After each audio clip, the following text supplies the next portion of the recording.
Hey guys, we're back for part two, and I want to talk about the Pilates police. Now, this was a phrase that was coined, I would say around 2010 or so is when I really started to see that. And I think that was also where you were beginning to see more people posting what they were doing in Pilates on social media. That was starting to become a thing where people were sharing exercises of themselves doing a exercise, or they were teaching someone and they were sharing that.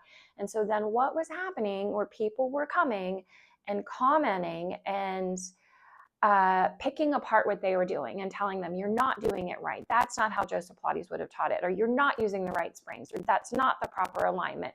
So there was a lot of attacking and critical Pilates policing. So people who, were just like the person presenting, having a different perspective and going after and attacking content that was being shared. And so it was kind of an ugly, in my opinion, time in the Pilates world. I would go to conferences and the first question people would ask was, are you contemporary or classic? Who did you study under? What is your training?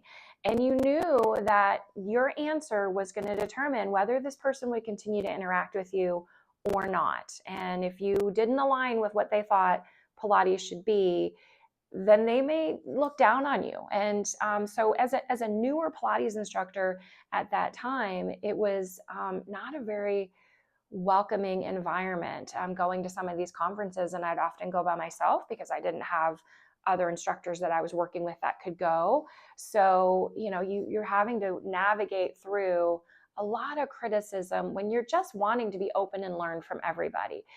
Fortunately, and I'm not sure exactly when, people really kind of spoke up and went against the Pilates police and said, who gave you the right to say what's right and what's wrong? Why do you feel it's your job to criticize other people? So there were some key people that were doing the policing, and those people kind of got shut down. And so through social media, social media can do that. I would say those folks kind of got canceled. And it created a much more welcoming and inviting space in Pilates for people to share. And I'll fully admit there's videos that I put up that my form is not exactly what it should be, but it's where I'm at today. And sometimes I want to show this is where I'm at today. I'm hoping to be here, but this is my progression to get there, because we can't always do everything perfectly, even if we want to. Sometimes, we know that Pilates is a progression. We know that it's a building, growing phase.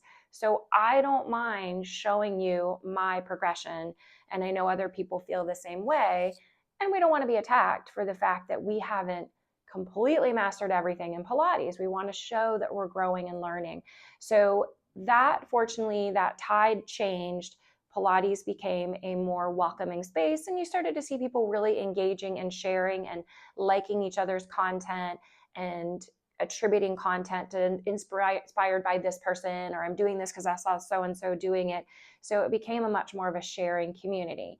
So we're going to go into part 3, and I'll tell you how things have shifted a little bit. So stay tuned, come back for the next video, and we'll talk about what I see going on in Pilates today.